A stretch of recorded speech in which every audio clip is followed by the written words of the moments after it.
అరుణాచల శివ, నేను గ్రహాల స్వభావం ఆధారంగా ఏ యుగంలో ఏ గ్రహం ప్రభావం ఎక్కువ ఉందనేది తెలియజేస్తున్నా అండి. ఇక్కడ సూర్యుడు ఆత్మ, చంద్రుడు మనస్సు, గురువు జ్ఞానాన్ని తెలుపుతుందండి. గురువు పూర్ణ శుభగ్రహం కూడా జాతక చక్రంలో. ఈ గురుగ్రహం దేవతల గురువు. శుక్రుడు జ్ఞానము మరియు భోగము. ఈ శుక్రుడు కూడా శుభగ్రహమే కానీ గురువు అంతా పూర్ణ శుభగ్రహం కాదండి. ఈ శుక్రగ్రహం రాక్షసుల గురువు కూడా. కుజుడు అనేవాడు శక్తి, ధైర్యము, స్వార్థం. ఎందుకంటే కుజుడు కాలచక్రంలో మొదటి రాశి, నేను అనే భావం ఉంటుంది కాబట్టి స్వార్థం ఉంటుంది. బుధుడు గ్రహం అనాలిసిస్ శోధించడం. ఈ బుధుడు కన్యా రాశికి అధిపతి, శోధించే స్వభావం, ఎర్రర్స్ కనుక్కునే స్వభావం అనేది ఉంటుంది. ఈ కుజుడు భూమికి పుట్టినవాడు. ఈ బుధుడు గురుపత్నిని మోయించిన గ్రహం.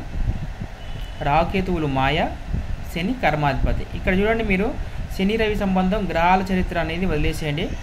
గ్రహాల చరిత్ర ప్రకారం శనికి సూర్యుడికి పడదు. ఇక మనకి గమనించిన పాయింట్ అంటే శని కర్మకారకుడు అయితే రవి ఆత్మజ్ఞానానికి కారకుడు, ఆత్మకారకుడు. ఇక్కడ ఎప్పుడైనా కర్మ అనేది ఎప్పుడు తొలగుతుంది? నీకు ఆత్మజ్ఞానం కలిగినప్పుడు. ఈ ఆత్మజ్ఞానం కలిగితే ఇక మీకు కర్మ అనేది ఉండదు కాబట్టి వీళ్ళిద్దరికీ తత్వశాస్త్రం ప్రకారం శత్రుత్వం ఉంటుంది. నేను యుగాల ఆధారంగా ఒక్కొక్కటి తెలియజేస్తానండి. కృతయుగంలో ధర్మం 4 పదాల మీద ఉంది. అందరూ జ్ఞానం కలిగి ఉన్నారు. జ్ఞానం కలిగి ఉన్నప్పుడు పాపాలు చేసేవాళ్ళు ఎవరో ఉండరు. ఇప్పుడు మనం త్రేతాయుగంలోకి వద్దాం.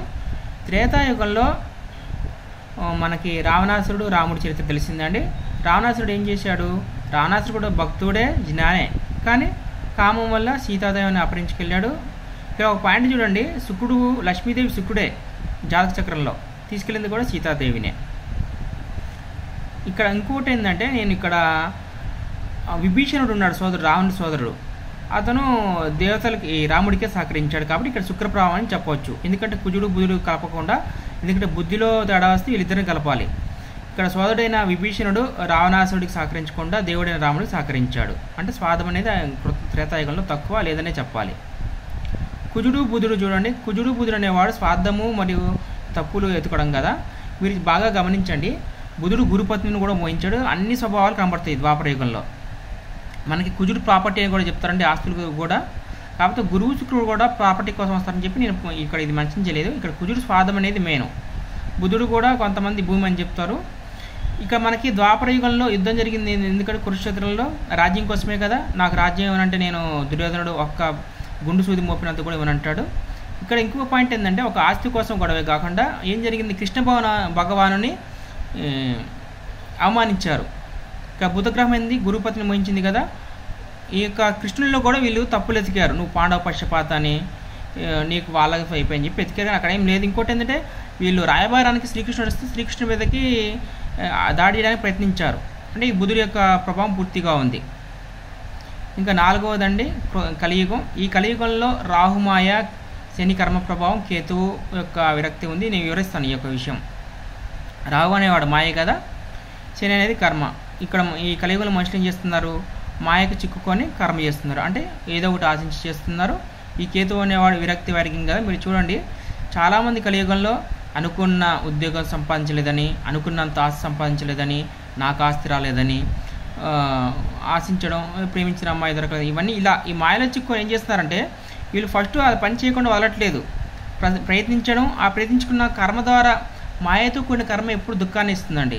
అలా వాళ్ళు ప్రయత్నించడం, దక్కడం, దక్కిన వారు మోసపోవడం, చివరికి ఎక్కడ మిగులుతుంది? కేతువుతో మిగులుతుంది. కేతువు అనేవాడు వైరాగ్యం, విరక్తి ఇచ్చేస్తున్నాడు.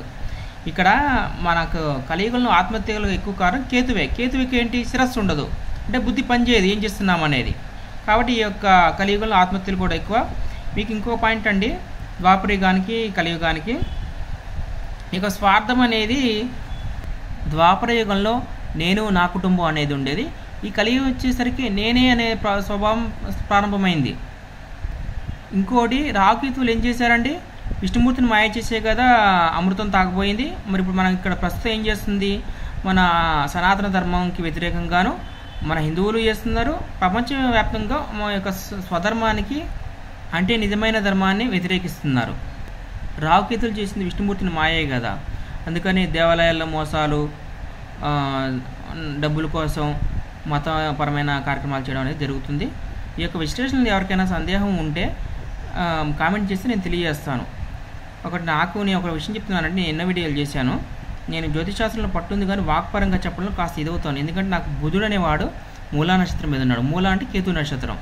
ఈ కేతు అనేవాడు వ్యయ స్థానంలో ఉన్నాడు. కేతు అంటే కటింగ్ కదా.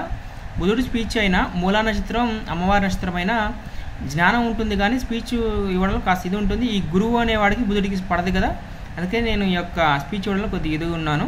నేను ఎప్పుడైనా సరే ఉన్నదే ఉన్నట్టు చెప్పడం ఇదండి, అదే భగవంతుని యొక్క కరుణ. దీని యొక్క వాయిస్ క్లారిటీ కోసమే ప్రయత్నిస్తున్నాను. మీకు ఇంకా ఎన్నో విషయాలు తెలియజేస్తాను. నాకు వాయిస్ సరిగ్గా లేక నేను ఎన్నో తెలియజేయలేకపోతున్నాను. నా ఫేస్బుక్ అకౌంట్లో నేను రాయడం కాబట్టి చాలా విస్తారమైన విషయాలు ఉంటాయి. ఎవరైనా ఆసక్తి ఉన్నవారు ఫేస్బుక్ అకౌంట్ ఫాలో అవ్వగలరు.